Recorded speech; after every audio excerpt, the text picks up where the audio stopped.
नमस्कार, the news 15 देख रहे हैं आप। मैं हूं आपके साथ तनुज दीक्षित। उत्तर प्रदेश की 9 सीटों पर उपचुनाव है।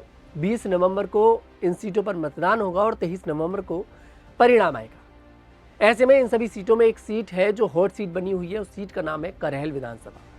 दरअसल करहल से अखिलेश यादव विधायक थे, लेकिन लोकसभा चुनाव में कन्नौज सीट से जीत हासिल करी और उन्होंने इस सीट को छोड़ दिया। मतलब कि करहल सीट खाली हो गई और अब इस सीट पर उपचुनाव हो रहा है और विधायक चुना जाना है। समाजवादी पार्टी की तरफ से अखिलेश यादव ने अपने भतीजे तेज प्रताप यादव को चुनावी मैदान में उतारा है, तो वहीं भारतीय जनता पार्टी ने मुलायम सिंह यादव के ही दामाद अनुजेश यादव को चुनावी मैदान में उतार दिया है। ऐसे में कांटे की टक्कर यहां पर दिखाई दे रही है भारतीय जनता पार्टी और समाजवादी पार्टी के बीच में।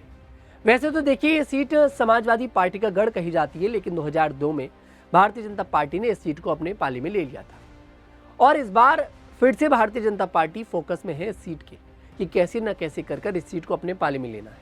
कारण है भारतीय जनता पार्टी को लोकसभा चुनाव में अयोध्या सीट हारने का बदला समाजवादी पार्टी से लेना है। अगर भारतीय जनता पार्टी करहल सीट जीत जाती है तो कहीं ना कहीं बदला पूरा हो जाएगा, क्योंकि भारतीय जनता पार्टी की लोकसभा चुनाव में सबसे ज्यादा जो थूथू हुई थी वो इसी को लेकर हुई थी कि अयोध्या सीट भारतीय जनता पार्टी हार गई।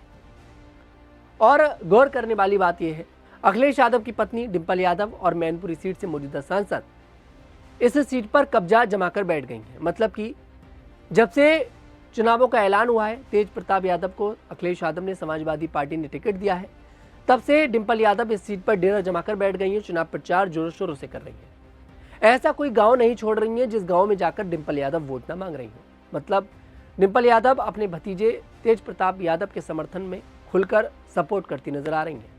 वहीं अगर बात करी जाए यहाँ पर समाजवादी पार्टी की छोटी बहू अपर्णा यादव की, जो कि भारतीय जनता पार्टी की नेता हैं, उनसे भी एक चैनल में जब सवाल पूछा गया कि वही करहल में आपके जीजा भी चुनाव लड़ रहे हैं और आपका भतीजा भी चुनाव लड़ रहा है, किसे सपोर्ट करेंगे। उन्होंने कहा कि भतीजा है मेरा, यहाँ पर तेज प्रताप यादव जो समाजवादी पार्टी का प्रत्याशी है, मेरा आशीर्वाद उसके साथ हमेशा है, और दूसरी तरफ जीजा जी हैं और पार्टी का भी कर्तव्य है, पार्टी की तरफ भी कुछ दायित्व है। अगर पार्टी चुनाव प्रचार के लिए भेजती है तो मैं ज़रूर जाऊंगी। ऐसे में कहीं ना कहीं तेज प्रताप यादव के लिए पूरा सपोर्ट समाजवादी पार्टी की तरफ से तो है ही, लेकिन समाजवादी परिवार जो है वो भी पूरा सपोर्ट करता नजर आ रहा है, क्योंकि अब ये करहल सीट जो है वो सिर्फ चुनाव नहीं रह गया सीट पर, अब ये प्रतिष्ठा की लड़ाई बन गई है समाजवादी पार्टी और भारतीय जनता पार्टी के लिए। वैसे में देखते हैं कि आखिरकार इस सीट पर किसकी जीत होती नजर आती है। 20 तारीख को इस सीट पर चुनाव होने जा रहा है और 23 नवंबर को इस सीट से परिणाम आएगा। मैं तनुज दीक्षित अभी आपसे विदा लेता हूं। देखते रहे हमारे साथ द न्यूज़ 15।